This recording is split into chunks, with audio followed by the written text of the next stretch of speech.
है। एक गांव में कल्लू नाम का एक किसान रहता था। कल्लू कुछ बात को लेकर कुछ दिनों से बहुत परेशान था। उसे कुछ समझ नहीं आ रहा था कि वो क्या करे। एक दिन कल्लू सारे गांव में घूम घूम कर सबसे रोते हुए बस एक ही बात बोले जा रहा था। हाय रे मेरी फूटी किस्मत, उस बकरी ने मेरे 2 गांव खा लिए। अब मैं क्या करूं? कल्लू की ये अनोखी बात सुनकर सभी गांव वाले हैरान थे। वो कल्लू पर हंसने लगे। सबको लगा कि कल्लू पागल हो गया है, तभी ऐसी उल्टी सीधी बातें कर रहा है। तभी वहाँ से गुजरने वाले एक आदमी ने कल्लू से पूछा, अरे भाई, तुम ये क्या कर रहे हो? भला एक बकरी गांव कैसे खा सकती है? मैं सच कह रहा हूँ, उस जालिम बकरी ने मेरे 2 गांव खा लिए। लगता है तुम सचमुच पागल ही हो गए हो, तभी ऐसी बातें कर रहे हो। धीरे धीरे कल्लू की ये बात सारे गांव में फैल गई। महाराज के महल में काम करने वाले एक दरबारी ने भी कल्लू की ये अनोखी बात सुनी और अगले दिन जाकर उसने ये बात शहंशाह को बताई। शहंशाह, कल गांव में मैंने बहुत ही अनोखी बात सुनी। कैसी अनोखी बात? शहंशाह, पास के एक गांव में खबर फैली है कि एक बकरी ने किसान के 2 गांव खा लिए। ये क्या कह रहे हो? भला ऐसा कैसे हो सकता है? तभी दूसरा दरबारी खड़ा होकर कहता है, जी महाराज, मैंने भी ये खबर सुनी है कि एक किसान ने बकरी के 2 गांव खा लिए।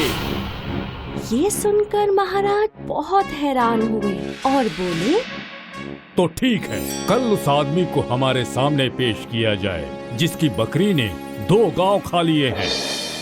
जैसी आपकी आज्ञा महाराज। अगले दिन दरबारियों ने उस आदमी को सभा में बुलाया। शहंशाह सलामत रहे। शहंशाह कल्लू को देखते ही थोड़ा सोच में पड़ गए और बोले, हमने तुम्हें पहले भी कहीं देखा है, पर कहाँ हमें याद नहीं आ रहा। महाराज, कुछ दिन पहले आप दौरे पर मेरे गांव आए थे, तब। कुछ दिन पहले जब महाराज एक गांव के दौरे पर गए थे तो रास्ते में महाराज को बहुत प्यास लगी। वो एक गन्ने के खेत में गए और उन्होंने कल्लू से कहा, हम बहुत प्यासे हैं, क्या तुम हमें गन्ने का रस पिला सकते हो? जी हुजूर, आप बैठिए, मैं अभी गन्ने का रस लेकर आया। शहंशाह के लिए ग्लास गन्ने का रस लेकर आया। महाराज, गन्ने का मीठा रस पीकर आप बहुत खुश हुए। अरे वाह, एक गन्ने का इतना सारा रस, ये कैसे? हुजूर, ये सब तो इंसान की नीयत पर है। अगर इंसान की नीयत अच्छी है तो एक गन्ने से भी बहुत सारा रस निकल जाता है। भला इंसान की नीयत का इससे क्या लेना? हुजूर, इंसान के अच्छे और बुरे नीयत के अनुसार ही उसे फल मिलता है। अभी तुम इस खेत का कितना लगान भरते हो? 2 मोहरे हुजूर। इतना बड़ा गन्नों का खेत और लगान मात्र 2 मोहर। मुझे इसका लगान बढ़ा देना चाहिए। ठीक है, क्या तुम हमें 1 गिलास और गन्ने का रस पिला सकते हो? जी हुजूर, मैं अभी लाया। अब की बार कल्लू ने कई सारे गन्ने तोड़े, लेकिन उन गन्नों को मिलाकर भी ग्लास रस से पूरा नहीं भरा। ये देख महाराज हैरान रह गए और बोले, अरे ये क्या, इस बार तो ग्लास आधा खाली है। मैंने तो पहले ही कहा था हुजूर कि ये सब तो हमारे बादशाह की नीयत पर है। शहंशाह को कल्लू की ये बात समझ आ गई और वो कल्लू से खुश होकर पास पड़े एक पीपल के पत्ते पर कुछ लिखने लगे और बोले, ये लो, मैं तुम्हारी बातों से बहुत खुश हुआ। गन्ने की और अधिक खेती करने के लिए मैं पास के 2 गांव तुम्हें इनाम में देता हूँ। तुम महल आकर पीपल का ये पत्ता दिखाना और इसका पक्का कागज ले जाना। आपका बहुत बहुत शुक्रिया हुजूर। शहंशाह वहाँ से चले गए और कल्लू इनाम में 2 गांव पाकर बहुत खुश हुआ और वो पीपल का पत्ता रखकर अपना काम करने लगा। तभी वहाँ एक बकरी आई और बकरी बाकी पत्तों के साथ वो पीपल का पत्ता भी खा गई। ये देख कल्लू दुखी हो गया और रोने लगा। हे भगवान, इस बकरी ने मेरे 2 गांव खा लिए। अब पता नहीं शहंशाह बिना इस पीपल के पत्ते के मुझे पहचानेंगे भी या नहीं। कल्लू की बातें सुनकर महाराज को सारी बातें याद आ गईं और वो हंसते हुए बोले, अब हम समझे तो इसलिए तुमने सारे गांव में ये अनोखी बात फैलाई, लेकिन महल में घुसने का तुम्हें ये सुझाव आया कैसे?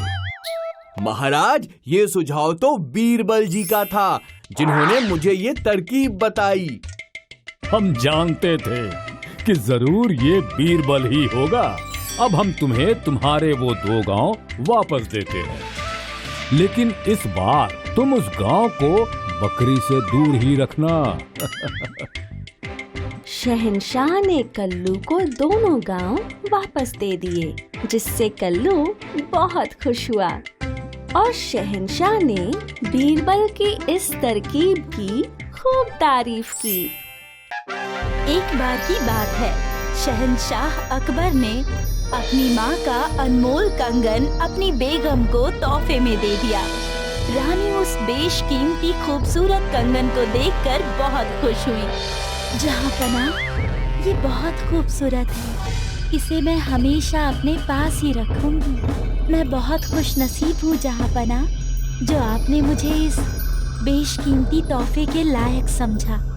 एक दिन जब रानी सोकर उठी, अचानक रानी का वो बेशकीमती कंगन उनके कमरे से गायब था। ये देखकर रानी बहुत दुखी हुई। क्या हुआ महारानी जी? हमारा कंगन कहीं खो गया है। चिंता ना करें महारानी, हम उसे ढूंढते हैं। आप कोई दूसरा कंगन पहन लीजिए। नहीं, बिल्कुल नहीं, हमें वो जहाँपना ने बहुत प्यार से दिया था। वो रानी साहिबा की आखिरी निशानी है। हमें वो कंगन हर कीमत पे वापस चाहिए। तभी वहाँ थोड़ी ही देर में अकबर आए। क्या हुआ बेगम, आप इतनी परेशान क्यों हैं? जहाँपना, वो जहाँपना, आपने जो कंगन हमें तोहफे में दिया था, वो कहीं खो गया है। खो गया है? क्या मतलब खो गया है? वो बेशकीमती कंगन हमारी माँ की आखिरी निशानी थी और आपने उसे खो दिया। जहाँपना, हमें माफ कर दीजिए, हम आपके तोहफे की हिफाजत नहीं कर पाए। महारानी, अब आप रोए नहीं, हम वो कंगन हर कीमत पर वापस लाएंगे। जहाँपना ने सिपाहियों को कंगन ढूंढने का आदेश दिया, लेकिन उन्हें वो कंगन कहीं नहीं मिला। माफ करें जहाँपना, हमने कंगन बहुत ढूंढे, लेकिन हमें वो कहीं नहीं मिले। जहाँपना, हमें लगता है कि कंगन खोए नहीं है, बल्कि किसी ने उसे चोरी किया है। चोरी किया है? हमारे महल में चोरी की हिमाकत किसने की? अब मुझे लगता है कि बीरबल ही इस मामले को सुलझा सकता है। महाराज ने बीरबल को दरबार में बुलाया। क्या बात है जहाँपना, आपने अचानक मुझे याद किया? सब ठीक तो है? बीरबल, दरअसल बात यह है कि अकबर ने बीरबल को सारी बात बताई। जहाँपना, एक बात तो पक्की है कि चोर कोई महल के अंदर का ही है। जहाँपना, चोर को पकड़ने के लिए मुझे अपने एक दोस्त की मदद लेनी पड़ेगी। मुझे थोड़ा समय चाहिए, मैं बस अभी वापस आता हूँ। ठीक है बीरबल, हम तुम्हारा इंतजार करेंगे। जी जहाँपना। थोड़ी देर में बीरबल एक बैल को लेकर महल में आया और उसने सभी दासियों और सैनिकों को दरबार में बुलाया। बीरबल, ये क्या मजाक है? तुम ये बैल यहाँ क्यों लाए हो? जहाँपना, इस बैल के गले में बंधी ये घंटी एक जादुई घंटी है। और बैल के पास जादुई शक्तियां हैं और ये चोर को पकड़ने में मेरी मदद करेगा। बीरबल, ये बैल तुम्हारी कैसे मदद करेगा? जहाँपना, आप बस थोड़ा सा इंतजार करें। बीरबल ने बैल को महल के एक कमरे में ले जाकर बांध दिया और वापस आकर बोला, जहाँपना, इस बैल के गले में एक जादुई घंटी बंधी है। कमरे के अंदर एक एक करके सिपाही और दासियों को आना है और सबको बैल के गले में बंधी हुई उस जादुई घंटी को बजाकर ये बोलना है कि वो चोर नहीं है। जादुई घंटी को छूते ही अगर चोर ने झूठ बोलने की कोशिश की तो बैल तुरंत ही उस चोर को पहचान लेगा और मुझे बता देगा। ठीक है बीरबल, अब तो हम भी तुम्हारा ये जादुई करतब देखना चाहते हैं। अब सभी दासी और सिपाही एक एक कर कमरे के अंदर जाते हैं और घंटी को बजाकर कहते हैं कि उन्होंने चोरी नहीं की और फिर सभी आकर दरबार में वापस खड़े हो जाते हैं। जहाँपना, अब मैं बैल से पूछकर आता हूँ कि असली चोर कौन है। बीरबल कमरे से बाहर आते हैं। आप सभी इस पानी में अपने हाथ डुबोइए। सभी ने एक एक कर पतीले के पानी में अपना हाथ डुबाया और पानी में हाथ डालते ही उनके हाथ नीले हो गए, लेकिन एक सिपाही हरिया का हाथ नीला नहीं हुआ। जहाँपना, असली चोर का पता चल गया। कौन है वो? जहाँपना, असली चोर आपका सेवक हरिया है। नहीं नहीं नहीं जहाँपना, मैंने कोई चोरी नहीं की। मैंने तो आपकी इतने वर्षों से सेवा की है और भला बीरबल इस बेजुबान बैल की भाषा कैसे समझ सकता है? जहाँपना, हाँ बीरबल, तुम ये बात इतने यकीन से कैसे कह सकते हो? जहाँपना, मैंने बैल के गले में जो घंटी बांधी थी उसमें एक खास तरह का पदार्थ लगा दिया था जो घंटी बजाते वक्त सबके हाथों में लग गया और हाथ में पानी लगते ही सभी के हाथ का रंग नीला पड़ गया। लेकिन चोरी पकड़ी जाने के डर से हरिया ने जादुई घंटी को हाथ ही नहीं लगाया और बैल को डराकर उसके गर्दन के झटकाव से घंटी बजा दी, जिसकी वजह से घंटी की आवाज भी कमरे से बहुत देर बाद आई। और जब हरिया का हाथ नीला नहीं हुआ तो इससे ये साबित होता है कि असली चोर हरिया ही है। तुम्हारी इतनी हिम्मत कि तुमने राजमहल में चोरी की, अब हम तुम्हें इसकी कड़ी सजा देंगे। जहाँपना, मुझे माफ कर दीजिए। मेरी लालची पत्नी ने वो कंगन चोरी करने को कहा था। जहाँपना, मैं आपको चोरी की हुई सारी चीजें लौटा दूंगा। बस मुझे माफ कर दीजिए जहाँपना। नहीं, अब तुम्हें माफ नहीं किया जाएगा। सिपाहियों, ले जाओ इसे और काल कोठरी में बंद कर दो। बीरबल, एक बार फिर तुमने अपनी बुद्धि और चालाकी से सही चोर को पकड़वा दिया। तुम वाकई बहुत चालाक हो बीरबल, हमें तुम पर गर्व है। शुक्रिया जहाँपना, शुक्रिया।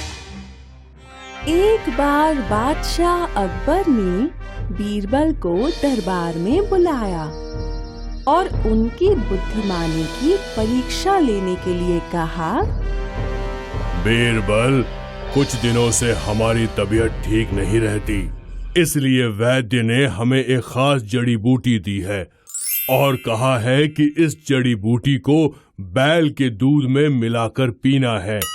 तो क्या तुम हमारे लिए बैल का दूध ला सकते हो?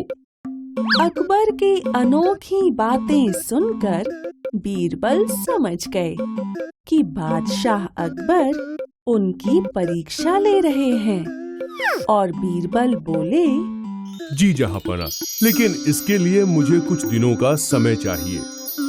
ठीक है बीरबल, हम तुम्हारा इंतजार करेंगे। बीरबल वहाँ से चले जाते हैं और इस समस्या का कोई उपाय सोचने लगते हैं। एक रात बादशाह अकबर अपने कमरे में सोने के लिए जाते हैं। जैसे ही बादशाह अकबर को नींद आती है, तभी उन्हें एक आवाज सुनाई देती है और उनकी नींद खुल जाती है। थोड़ी देर बाद अकबर दोबारा सोने की कोशिश करते हैं, लेकिन जैसे ही उन्हें नींद आती है, उन्हें दोबारा वही आवाजें सुनाई देती हैं और फिर उनकी नींद खुल जाती है। अकबर की बार बार नींद खराब होने से उन्हें बहुत गुस्सा आता है और वो सिपाही को बुलाकर कहते हैं, सिपाहियों, जी जहांपना। ये कौन है जो इतनी रात में शोर कर रहा है, जिसकी वजह से हमारी नींद खराब हुई? जाओ पता करो और अभी उसे हमारे सामने पेश करो। जी जहांपना। सिपाही उस आवाज को सुनते हुए पास के एक घर पर पहुंचते हैं, जहां रात में एक लड़की जोर से पटक पटक कर कपड़े धो रही थी। सिपाही उसके पास जाते हैं और कहते हैं, कौन हो तुम और इतनी रात अकेली यहाँ क्या कर रही हो? लड़की सिपाहियों की बात का कोई जवाब नहीं देती। सिपाही दोबारा उससे पूछते हैं। वो लड़की बिना कोई जवाब दिए बस कपड़े धोने में लगी थी। सिपाहियों को लगा कि शायद वो लड़की थोड़ा ऊंचा सुनती है, इसलिए एक सिपाही उस लड़की के और पास गया और थोड़ी ऊंची आवाज में बोला, सुनो लड़की, तुम्हारी वजह से हमारे बादशाह की नींद खराब हुई है। वो बहुत गुस्से में हैं। तुम कपड़े धोना बंद करो और अभी यहाँ से चली जाओ, नहीं तो बादशाह तुम्हें कड़ी सजा देंगे। सिपाहियों की बात सुनकर लड़की ने हाँ में सिर हिलाया। ये देख सिपाही वहाँ से चले गए और महल में आकर अकबर से बोले, जहांपना, घाट पे एक लड़की थी, शायद बेचारी को कुछ सुनाई भी नहीं देता। हमने उसे वहाँ से भेज दिया है। अब कोई आवाज आपकी नींद खराब नहीं करेगी। आप सुकून से सो सकते हैं। सिपाही के ऐसा बोलते ही वही कपड़े धोने की आवाज दोबारा आने लगती है। इस बार महाराज को खूब गुस्सा आता है और वो गुस्से में सैनिकों से कहते हैं, तुमने हमसे झूठ कहा। हमें फिर से वो आवाज सुनाई दे रही है। जाओ और अभी उस लड़की को हमारे सामने पेश करो, नहीं तो इस बार हम तुम्हें कड़ी से कड़ी सजा देंगे। बादशाह अकबर को इतने गुस्से में देख वो सिपाही डर गए और दोनों सिपाही उस लड़की को पकड़ने के लिए घाट की तरफ चले गए, जहां वो लड़की कपड़े धो रही थी। ये देख सिपाहियों ने चिल्लाते हुए कहा, लड़की, हमने बादशाह अकबर के क्रोध से बचने का तुम्हें एक मौका दिया था, लेकिन तुमने तो बादशाह अकबर के गुस्से को और बढ़ा दिया। अब चलो हमारे साथ, वो तुम्हें कड़ी से कड़ी सजा देंगे। लड़की बिना डरे खुशी खुशी सिपाहियों के साथ चली गई। सिपाही उसे बादशाह अकबर के सामने ले गए और बोले, जहांपना, यही है वो लड़की जिसकी वजह से आपकी नींद खराब हुई। उस भोली सी लड़की को सामने देख बादशाह का गुस्सा थोड़ा कम हो गया और उन्होंने लड़की से कहा, कौन हो तुम और इतनी रात घाट पर क्या कर रही थी? लड़की ने कोई जवाब नहीं दिया। तभी एक सिपाही बोला, शहंशाह, ये लड़की थोड़ा ऊंचा सुनती है, बेहतर होगा आप थोड़ा ऊंचा बोलें। बादशाह ने ऊंचे स्वर में लड़की से पूछा, हमने पूछा कौन हो तुम और इतनी रात गए घाट पर क्या कर रही थी? बादशाह को इतनी ऊंची आवाज में बात करते हुए देख वो लड़की मुस्कुराई और बोली, जहांपना, आप इतने ऊंचे स्वर में क्यों बोल रहे हैं? क्या आप थोड़ा ऊंचा सुनते हैं?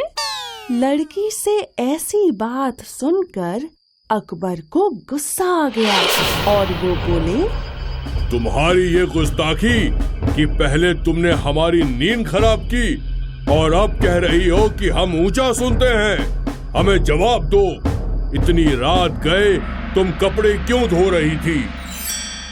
क्षमा करें महाराज, मेरी वजह से आपकी नींद खराब हुई, लेकिन मैं क्या करूं?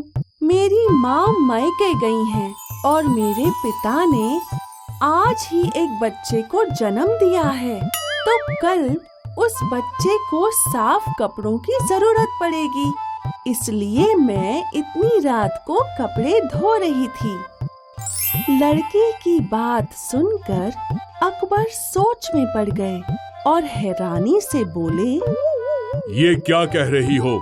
ऐसा कैसे हो सकता है कि एक आदमी किसी बच्चे को जन्म दे? महाराज, मैं बिल्कुल सच कह रही हूँ। मेरे पिता ने आज ही एक बच्चे को जन्म दिया है। लड़की, ये नामुमकिन है। नहीं महाराज, ये नामुमकिन कैसे हो सकता है? मैंने तो सुना है कि हमारे राज्य में बैल भी दूध दे रहे हैं, तो फिर एक पुरुष बच्चे को जन्म क्यों नहीं दे सकता है?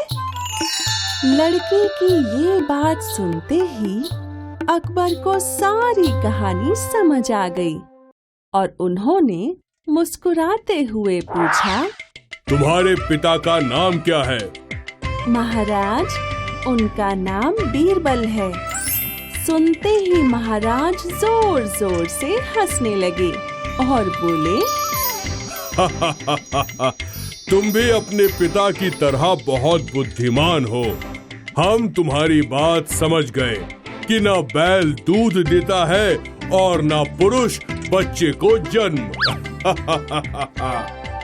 और सभी इस बात पर हंसने लगते हैं और बादशाह उस लड़की से खुश होकर उसे इनाम देते हैं।